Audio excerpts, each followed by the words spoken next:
All the time, the San Andreas fault is overdue for a big earthquake, and one university on the East Coast agrees, so they've flown out some researchers to find out more. KMIR-6's Matt Vanderveer joins us in studio with that story. Matt, good evening. Hey Gino, well, 24 students and scientists from the State University New York College of Oneonta have come to the desert to find out more about the San Andreas fault. But more specifically, they're hoping they can predict when the next big quake will hit.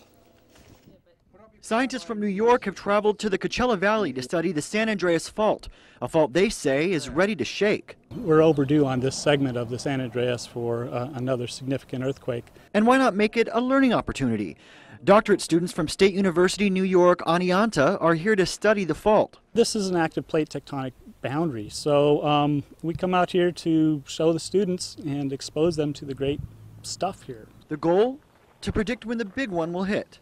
The physics of earthquakes and when rocks will actually rupture is pretty complicated in detail. When you get down, it becomes almost impossible to really know exactly when that fault's going to rupture.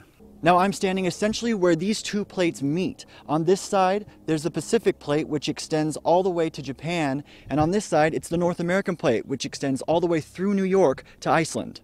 There's obviously a huge vegetation boundary here behind me. And that's because of the sediment in each plate. The North American plate has hard rock underneath it that's relatively impermeable, so there's a lot of greenery there. The water table's pretty high. But the other side, more desert-like. Pacific plate side, and it's just all alluvium and unconsolidated material that is very porous, so the groundwater just dives right down. The San Andreas fault remains one of the trickiest to predict, but Hasbargen says his team remains hard at work. It's a great learning experience for them, and that's the main thing we want to do, is bring them out, expose them to the diverse geologic environments out here on the plate boundary.